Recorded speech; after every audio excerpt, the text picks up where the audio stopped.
Welcome to Akhand Vidyashram, the first institute of impeccable wisdom. Let's discuss what Goddess Durga, the goddess with 18 arms, the divine design of Divine Mother. Let me start with the reincarnation concept. And this is a statement from a shloka from Bhagavad Gita, but I think it is applicable to everything from faith right up to today's level. Translation of this is: whenever there is a decline in dharma and rise up in unrighteousness, I take rebirth in Bharat to re-establish dharma, to deliver the piousness and annihilate the wickedness. As well as to re-establish dharma, I take birth during every age. Again and again I take birth. That means in every yuga, whether it's Satya Yuga, Treta Yuga, or Dwapar Yuga, or Kali Yuga, divinity in the form of some human form is going to take birth to make sure that we are on the right path. That exactly is the statement of this particular shlok, and I think this is a sense of engaged Sanatana Dharma from the very beginning till today, that we are all designed by the divine nature, we are protected by the divine nature, we are sustained by the divine nature, and we, at every dissolution we take birth again and again and again. This cycle of birth, death and rebirth continues to take us to higher and higher levels, and I have shown that in my moksha also. Starting from zero to come to Divyank, it has taken me many lives.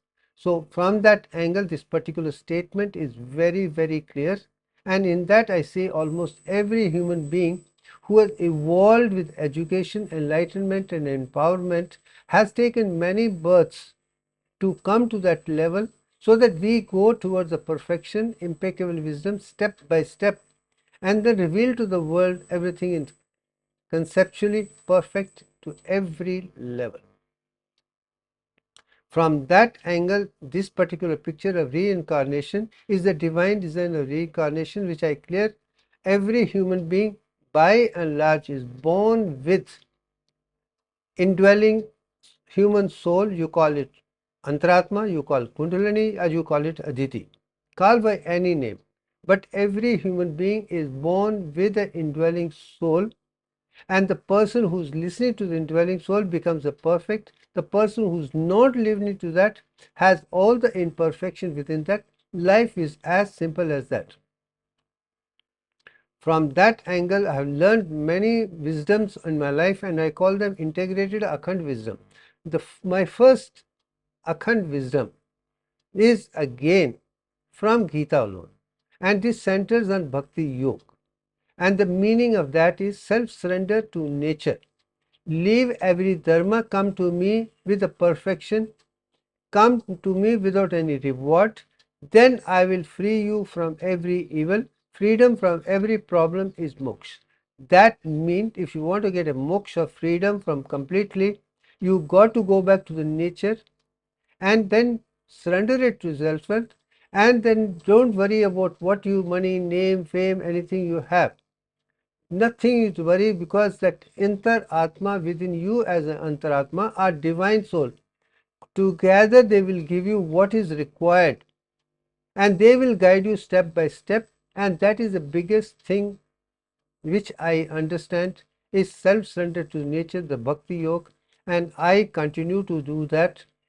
That I do, I am only an instrument of divine grace. I am given a chance to be taught everything within my body and to become perfect, and then reveal all the secret to the world for my own pleasure, not for anything else.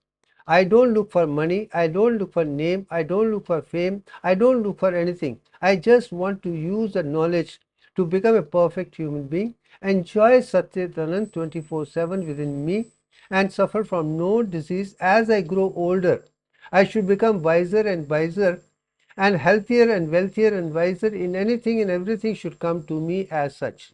And that's the beauty of Bhakti Yoga. And that is the center which I call Dvait philosophy. Jivatma, Shibhushan Sharma is one, but Antaratma is the second thing which gives you, whether it's Antaratma and divinity, all the souls together, as is the beautiful part of Dvait philosophy, and I agree with that.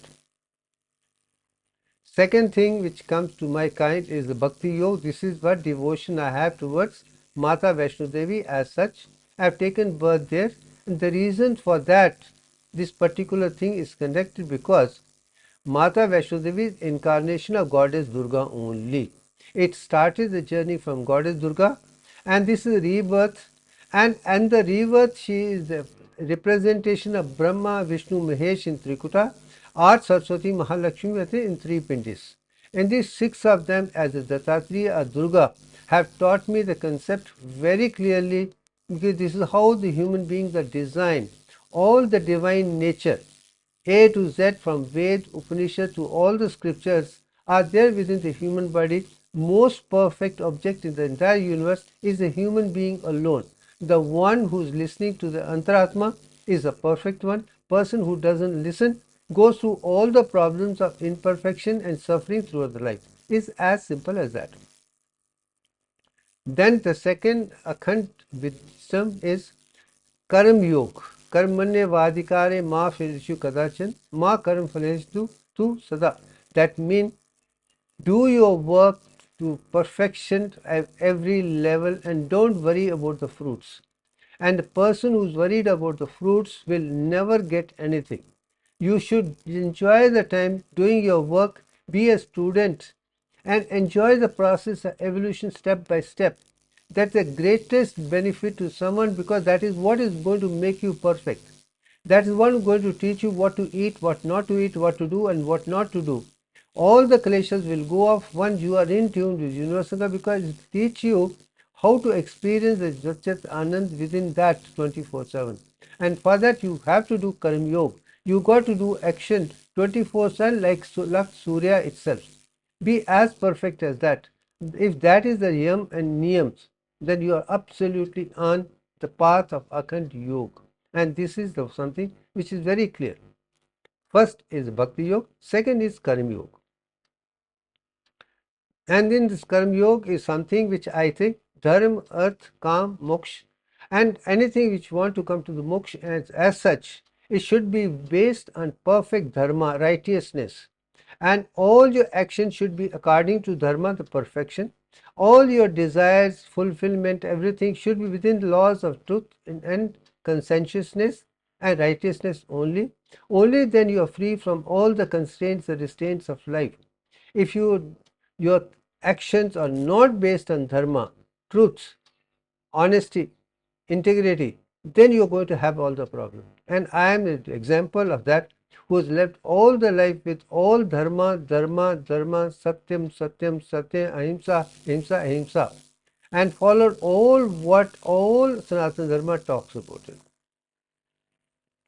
Then this is the moksha, freedom from human being. It comes only when you are totally educated, enlightened and empowered. In the process you know about yourself completely, you also know the external universe, because both are integral parts. And I make one thing very clear, for moksha you should keep the eyes open, see the world, but with the antaratma, not from the fluctuating mind. And that is what Patanjali is saying about, that is Akhand Yoga is talking about, that is exactly what Sanatana Dharma is talking about. Keep the eyes open, see the world, be a part of the world, be an integrated part of it, but you are looking at the world with the perfection of indwelling soul and the universal consciousness. Maybe this is where you come to the stage, Dvait to Advait, me and Mantratma. But I go one step further to say, Jivatma, Shibhushan Sharma, Antaratma, the Aditi, also the universal consciousness in different forms like Gayatri, Adi Prashakti, Durga, etc., or Brahma, Vishnu, Mahesh, all the gods and goddesses which Vedas are talking about. Once you are in with that, you come to Tret Pravidya, and that is the three stages: Jivatma, Antaratma, and Paramatma put together. That is the moksha, that is the knowledge which world needs it. And I would say this yuga's contribution primarily is step in scientific world. We have moved from philosophy to the scientific world, and today we are looking at the perfection in divine mathematics, divine physics, divine chemistry, divine biology and divine medical sciences. Once you come to that with the perfection of Divyank, only then you are moving towards the universal consciousness as a moksha, freedom, and then going to do the work without even single difficulty whatsoever. Because conclusion finally comes in divine mathematics only. Every other concept is misleading, inconclusive, and problematic. Then come to the question of Sanatana Dharma. And I say it is a spiritual science way of life. It is not a religion, conventional religion. It is not man-made concept. This was made by the Brahmins who are in tune with Nirankar, Nirgun Brahman, Asakar, Sargun Brahman. Then Brahmins only talked about a Brahman, and that was the perfection, and that is something which is found in Ved, Upanishad, everything. And there are three forms of Sanatana Dharma which are very clear, three pillars: Mantra Vidya, Yantra Vidya, and Tantra Vidya. But over a period in this life, I realized that there is a hidden concept in Mantra Vidya, Yantra Vidya, and Tantra Vidya, and that hidden thing or implicit divine mathematics is Ganit Vidya. Once you come to Ganit Vidya, only then Mantra becomes perfect, Yantra becomes perfect, Tantra becomes perfect, and that is what is additional new thing to Sanatana Dharma in the form of precise, concise divine mathematics. That's the beauty of this work by Shiv Bhushan Sharma, right up to Devyang. Looking for the perfection in this life of nearing so many decades has come to that. I think we should appreciate that this world today is divided because of religions and defective mathematics, defective physics, defective chemistry, and is so much advanced in technology, but your software process is very defective. We need to change that so the entire world gets a perfect knowledge from school, college, university, publication throughout as uniform without even single defect. That has been the process of science to find, but they over 400 years is still not come to that stage. But I am glad I am able to give Divyank the stage which is required, and it had to come from Sanatana Dharma, and I am glad about it. Then third is one statement for Hitopadesh is one old book which says Vidya Dadati Vinyam Vinyat Yati Patatam Patatanch Dhan Utpati Dhanat Dharam Tadha Sukham. So the right knowledge or the impeccable wisdom leads to humility, very simplicity. Humility leads to casteless society. We need a union of everybody based on their skills, not by birth. And united society produces abundant prosperity because they work together in the right place according to the skills, and they can do extremely well. And when there is a plenty of money, then according to their skills, attrition required, if we share within that as a corporate sector, not as a communist, everybody should get according to their intelligence, their work, their contribution, and maybe that is what the society as such is required. Once that is done, there will be abundance. When there is abundance of money, there is righteousness. When there is righteousness, there is a comfort for everybody. And let everybody enjoy according to and be content within that. And that is what Akhand Yogi is talking about. That wisdom transmitted from a common person to exemplary person to everyone, not including me. That has been a very humble way of saying that I move on, and as I move on higher and higher, more and more I improve, and more everything I get in abundance. And I share the same thing in the form of money, name, fame for everybody for the love of it. And you help the needy people to grow in education is more important than with the money. Reservation should not be for giving free to the poor people. Give knowledge, let them build on their own. That is what I learned from this. Then slowly, as I told you, I have come to Ganit Vidya, and that is the Divyank which I am talking about, and that is the symbol which is repressed, because all the languages by and large are deficient. They have to have a symbolic language, and that is the Murti Puja or idol worship, which is Sanatana Dharma from very beginning. And formless to form, everything has been done. Science cannot be without symbols, figures, abbreviations at all. Simply it is a divine mathematics, the perfect, that's a symbol that represents the solar system, human body, everything. And that's the divine mathematics which is required for everybody. And give this knowledge for the love of it, for everybody share for it, not for a price. just because you want a complete peace in the world. Then you got to give education free to everybody, give them the facility, let them think rationally, give them the knowledge which is without even single defect, and that is what Ganit Vidya is all about. Now come to the fourth is the same statement I am saying. When there is decline in dharma, there is and righteousness, divinity, divine nature, and I make it very clear. I don't see God as a human being as such. It's a divine energy, divine concept, which is there in everyone, in every matter, every plant, every animal, every human being is a perfect design.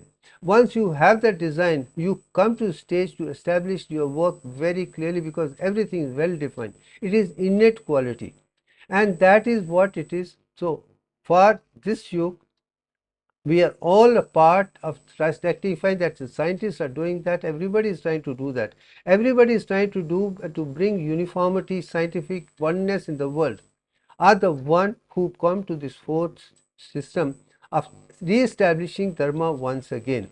And that is the time when this particular contribution is one of that in that direction. We all have moved on the work done by others. It is not Shibhushan Sharma. It is based on the work done by me and other people, and slowly and steadily we are moving towards a perfection, and that's it. Now come to the Akhand, and at this stage the Om is the one which I had made more than 51 years ago, and this is a symbol from 95 I have been making, and in 30 years come to this particular stage. All the wisdom and the entire universe, from human body to the solar system to the spiral galaxy to the whole universe, is all there in this particular picture, and that is impeccable wisdom I am talking about. Now they come to the question of the subject for the day is Goddess Durga, the creation of the universe, an exploration of Akhand Bharat, the divine role of Lord Brahma, the Lord of creation. It is said the first universe was created by Lord Brahma only. He is the Prajapati, he is the Lord, everything. The first stage of creation, 22 by 21, is Lord Brahma, and he is the Lord of creation or generation or G of OD. That's it.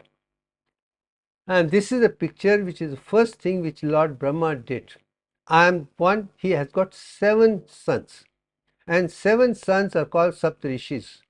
And these are Saptarishis, they are the one who started the process thereafter. And in the process of forming the next generation, the first process of creation from Lord Brahma went to Rishi Kashyap.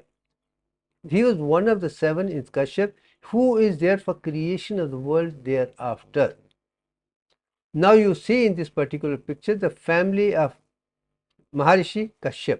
That's a picture on top, and second you can see in the center, and you find him with 13 wives who were the daughters of Daksha itself. And let's take into consideration only 2 wives, Diti and Aditi. Children born of Aditi were perfect beings. Children born of Aditi had that demonic quality. It's as simple as that.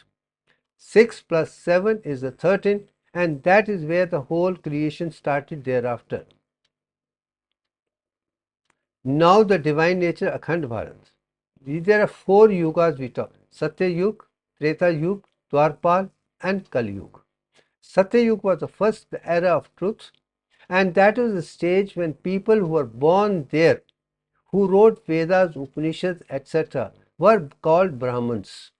Because they were intelligent, they were in tune with universal consciousness. That's the reason all the Vedas had or Nirankar Nirgun Brahman and Sakar Sargun Brahman, from formless to manifested, everything they knew. And that exactly the Vedas are called Shruti, directly heard the universal consciousness by the Brahmins of the Brahman, and that gave it.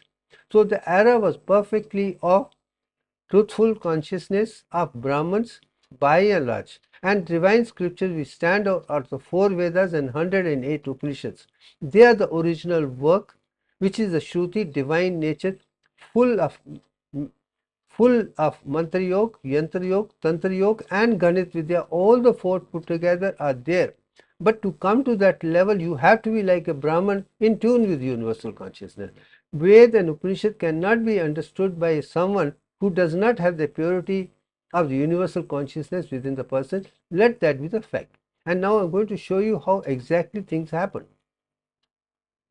Now the problem of Akhand Bharat started in Satyayug. This children of goddess Aditi, one of the wives of Maharishi Kashyap, were Brahmins.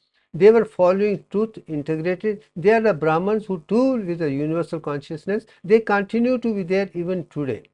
There is no difference from Satyayug to Treta Yug to Dwarpal to Kali Yug. All the yugas had both good and the bad. The percentage of truth was more during Satyayug and untruth was less. But today, untruth is more, truth is less. But fact is, both exist between good and the bad. The one who are perfect human beings are the divine, perfect, who are not in tune with divinity are the imperfect ones. The children of Diti were called Asuras, who were not in tune. I would call it the children who are with Aditi, who are in tune with as Asuras, and the one who are not Asuras. Asuras are Rakshas, demons. The other ones are in tune with the universe. Suras and Asuras are only in that particular concept. Asuras by and large were against the truth and integrity. They had all the negative qualities to get everything by violence, abuse, and illiterate dictators of the first kind. We have the physical power, we have this, we will take anything by force. So they were violent by and large, untruthful, violent, and all the negative quality you can think were there in Asuras. So that was the difference, the problem during Akhand Bharat. They were traveling everybody in three worlds: Bhumi, Antriksh, and Swarg, all the three. And at that particular stage, all the beings of the earth, Antriksh, and heaven were troubled, and they prayed to divinity to produce a divine force which can completely eliminate Asuras of that particular yuga, of Satyayuga. And that's how Goddess Durga was created as a savior for everyone from the very beginning in that era itself. Now the Goddess Durga has got 18 names. Let me make it. She was created from the force of every god. When I say God, mean every atom, element, molecule, compound, cells, everything put together, what is there in Rigved is a god by itself. But the one which stands out very prominently in Ved, it is Agni. Agni-Bhuta is the middle one, Bhumi and Jal are the lower one, Vayu and Akash are the higher one. Middle is what I have already explained. If you have more energy, you go to Vayu and Akash. You have less energy, you come to water and ice. Is as simple as that. Which is most important in Rigved, it's Agni only. That's, and this incidentally 18 arms which Chamundeshwari or Durga had it, Adi Parashakti has it, has a scientific meaning altogether. It is not without any reason. For that matter, when I say Brahma has got 7 sons, even that has a meaning. And Goddess Durga has got 18 arms. Adi Parashakti has 18 arms. Is also with a meaning, not without a meaning at all. Let's say what is the meaning of that. Now look at this particular picture. You can see 7 periods. That means Brahma has got 7 sons. 7 Maharishis, Saptarishis is very true. I have explained that very clearly. But when it comes to the group, you have 18. First one you have 2, second you have 10, then you have 18. 2, 10 and 18 are the 3 numbers which are very important. If I say first 2, it is hydrogen and helium. Helium is Antaratma. The second is neon, which is Goddess Gayatri. And 18 is what Adi Parashakti or Durga is all about. It's as simple as with the modern science has seen and the periodic table, same Ved and Upanishads, and that is the divine mathematics which I am talking about. Now come to the question of dissolution of Goddess Durga. When she was created was as a thing.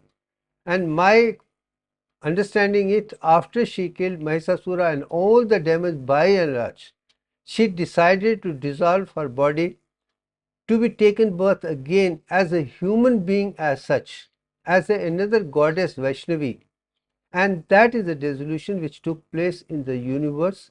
And what happens, I will not get into that story because I do not want to make a conviction which I cannot prove. But I have my perception and conviction. After killing all the Asuras, the demons, Goddess decided to dissolve her divine form. Why? To be born again for spiritual science practice. And she was born as a Vaishnavi in Kanyakumari, which is the lowest part of Akhand Bharat. And that exactly is Mooladhara Chakra to start. And from there, how she's moved up, right up to Trikuta Mountain, you're going to see in the next 10 days at 10 forms of Mahavidya, a goddess Durga's 10 stages, Das Mahavidya, like Dasatara. And you're going to show for next 10 days, every day, different forms of goddess Durga in Durga Puja, which we're going to have from tomorrow on. Now this is a picture of Kanyakumari at the bottom, when the three oceans meet, Hindu Mahasagar, Arabian Ocean and West Bengal. All the three meet together, and that is the place in which Kanyakumari, she was born there, and from there she has moved onto Trikuta Mountain, which you can see right on top of my birthplace. Now you can understand, I live in south as well as in north. Born in north, come back to south, and as simple as that, because life is like that. It's Akhand Bharat is between Himalayas to the ocean as such. This is a Punya Bhumi surrounded by Himalayas on one side, shows you one side, and Sindhu river on the north and the west side. And within that is a space which we can call it Akhand Bharat. Now come to the Trikuta Mountain. Why did I take birth in Trikuta Mountain? Because it represents Lord Brahma, Lord Vishnu and Lord Shiva. All the three mountains are like, there is a trinity of Divyang, and 22 by 21 is Brahma, 10 is Vishnu, and 0.3 Panchbhuta is Shiva, and that is what it is all about. I think I had taken the birth very clearly because I have to come and show why Trikuta Mountain represents Trikuta as such and also Divyang as such. And I think that was the greatest thing. And I can say it is not Shibhushan Sharma who had taken the decision, it's my Antaratma, and Paramatma knew the place very well. This is where the divine energy is going to guide me step by step. So I have to be taken birth there so that I can move on to higher and higher level of consciousness under her guidance.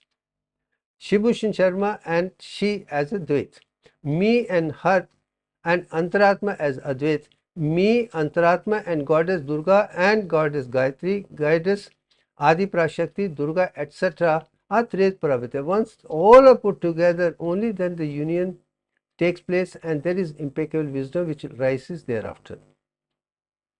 Then come to Mata Vaishno Devi. She is the wisdom of three stone images. She represents Mahasaraswati, Mahalakshmi, Mahakali, all the three forms which as consorts of Brahma, Vishnu, Mahesh. Saraswati is the goddess of knowledge, Mahalakshmi is the goddess of wealth, and Mahakali is the goddess of moksha. So knowledge is important, wealth is important, freedom is important, constraint. All that this particular image, I have seen that over there, and I think that makes it very well key. Divinity also manifests in a beautiful symbolic form, and Durga Puja, or for that matter, all the Murti Puja is a science of greatest nature. It cannot be put under carpet, and my whole life is to show the divine mathematics in different symbols of God in every form. And what I understood, I realized that Goddess Durga, Mata Vaishno Devi, has got three pindis on top, like a Brahma, Vishnu, Mahesh. I understand there is a statue of 5.5 feet, which I had a pleasure of seeing and watching, and written about 2 books in 2008 about when she had called me to Mata Vaishno Devi University once again for 2.5 years to show the world what a beautiful thing is it. Those 30 months in Sri Mata Vaishno University in the lap of Trikuta Mountain, the wisdom which I experienced and I gave and then came back to Chennai once again. And this picture is like, you can call it Durgas or you call it Dattatreya. They are identical. Concept is same.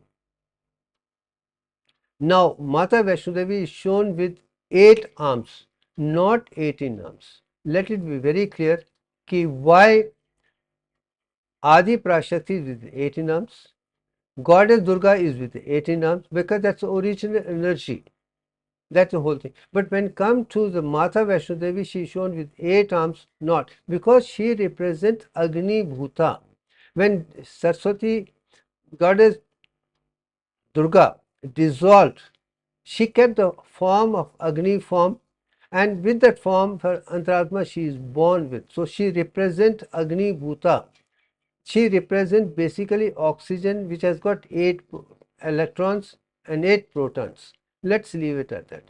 And that is the middle thing. Less you become water and solid, and more you become Vayu, and that I think that is what I learned, how metals, Panchbhutas, are interchangeable. Then come to the goddess, and Vaishnavi is meditating to become Goddess Durga. 8 arms, she is trying to get 10 arms. That means her objective is to go to acquire 10 arms instead of 10, and her picture has come to the stage of Goddess Gayatri. So I do know Mata Vaishnavi from 8 has already graduated to 10, and she was already 18. So she represents 18, 10, 8 as well as 2 by and large. And this picture made me realize how a devotion for Mata Vaishnavi is a devotion for Goddess Durga itself, and how it manifested within me is something which I am going to show once again.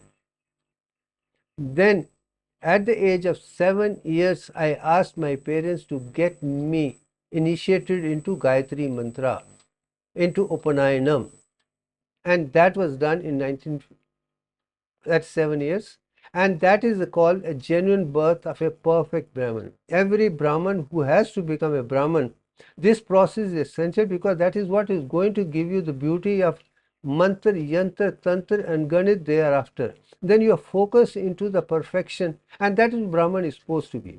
So I take a pride in that. I am born Brahman by birth, by thoughts, action, every the Brahman, and as a Brahman I can be in tune with Nirankar Nirgun Brahman.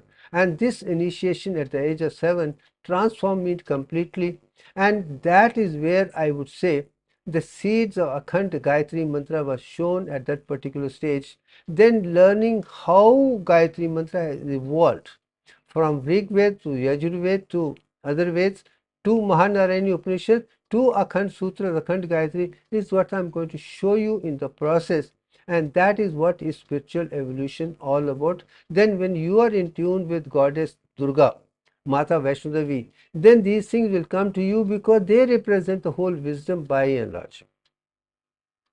In the process, I realized the first Gayatri mantra is Rig Veda. It is Tat Savitur Varenyam Vargo Devasya Dhimhi Diyo Yona Prachodhyat.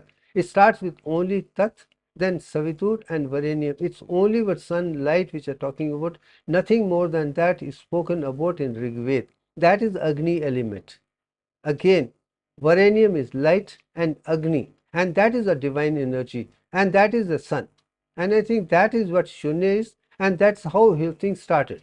And I think that has made a difference. That's why At-Tat-Twamasi, that divine energy is found in every human being. I realize, and Chandogya Upanishad's thing, Tat is the divine energy, Twam is every object is similar. So this is universal truth. Then come to the Yajurveda, then Bhur Swa was added to Tat Savitur Varenyam Bhargo Devasya Dhinhi.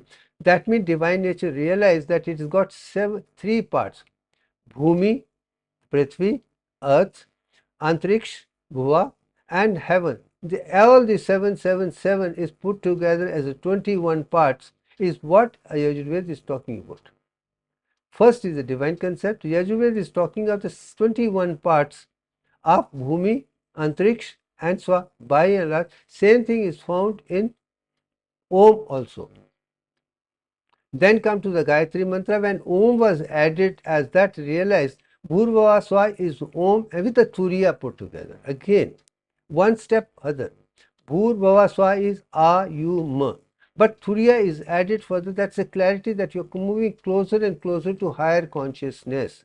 And that is what evolution is. Every evolution also starts from 0, then only you realize 0 to 1, 2, 4, 8, 16, 32, 64, 128, 256, 512 and 1024. Then we come to that one up to 1024, you realize that you have come to a stage with a universal consciousness with that. And that was the picture which I made in 1995. You can see the picture in both. This is Om by and large. Then Mahanarayani Upanishad talks about Mahagayatri mantra, which has got 7 Vyati. Om Bhur, Om Bhuva, Om Sva, Om Maha, Om Jana, Om Tapa, Om Satyam, Om Tatsavitur Varenyam, Vargo Devasya Dhimhi, Diyo Yonha Prachodhyat, Om Apo Jyoti Raso Amritam, Brahma Bhurva Swa Om. In this particular thing, there are 7 levels of consciousness, which Saptrishis are all about, but then 10 Oms are there in this. I think that's the most beautiful thing in Mahanarayani Upanishad, that Lord Brahma has got 7 sons, that is 7 Vyatis, and then 10 Oms, that your next stage is going to go to Gayatri, and that I think that was a beautiful thing which I learned, divine mathematics in Gayatri mantra itself. But after making Divyank and coming to that particular stage, I realized actually universal there are 22 ohms and 10 levels of consciousness, and that is the Divyank. 22 by 21 to the power of 10 is, you can see in this particular thing. Om Bhur, Om Bhuva, Om Swa, Om Maha, Om Jana, Om Tapa. Then starts Om Gyan, philosophy. Om Vigyan, science. Om Pragyan, impeccable wisdom. Then comes to Satyam. So the 3 has been added to the second thing of Mahanarayani itself. Gyan, Vigyan and Pragyan. That means philosophical knowledge, scientific knowledge and impeccable wisdom. Once that is added, you have clear to the Akhand Vidya as such. Then same Om Tat Savitur Varenyam Vargo Devasya Dhimhi Diyo Yona, which continues to be the same. That mantra is changed, not at all changed, it remains same. But after that you have, instead of 7 things, you have 10. Om Bhur, Om Bhuva, Om Swa, Om Maha, Om Jyoti, Om Vayu, Om Amrita, Om Adi Prashakti, Om Gayatri, Om Aditi, Om Jivatma, Om. Now you see from the lower to the highest and highest to back, 5 up, you have 10 concepts in this. And that was said Panchabhutas are 5. But extra sensory perception takes it to 10. Once you understand 10, only then you come to Akhand Gayatri mantra. And if somebody is able to chant this mantra consensually 108 times, I can tell you, you will be in tune with universal consciousness, provided you are able to concentrate on each word and experience the Bhumi, Antariksh, everything one by one.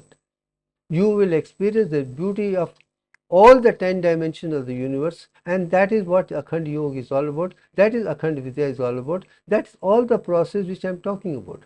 Once you do that, the entire universe is within you, and then you explain that knowledge to the world in mathematics, physics, chemistry, medical science, biology, etc. And that's the knowledge which world needs. Once you experience it, then become a subject, then show the world this is all about. And I think no wonder I am able to produce 8 hertz alpha frequency through 1024 parts of the brain as such, and I think that is a class by itself. Now come to this entire thing that there is no need for me to talk. I think I have spoken about Goddess Durga was created to eliminate all the negativity, establish dharma at that particular stage, Satya Yuga. And every yuga you have so many incarnations which prove worth. For that matter, when I think of Treta Yuga, it is Ram. When it is Dwarpal, it is Krishna. Similarly, we have many people who can talk of that consciousness, even Kali Yuga. And in the process, we should see this as with that these are the different people who are chosen by God for the perfection, because they represented the truth, honesty, non-violence, everything, and re-established the dharma. And that is yug after yug. You will find new person coming and showing. Today is a scientific world. We need a much more precise, not a philosophy, but divine mathematics, divine physics, divine chemistry, divine biology and divine science. We have come to that stage much more clearer than what was during Satya Yuga, Dwarpal and Kali Yuga. Kali Yuga is much more advanced, and devotion and these things this needs much more. but it can be done by anybody and everybody. I think time has come for. I think let's leave it at that. Thank you very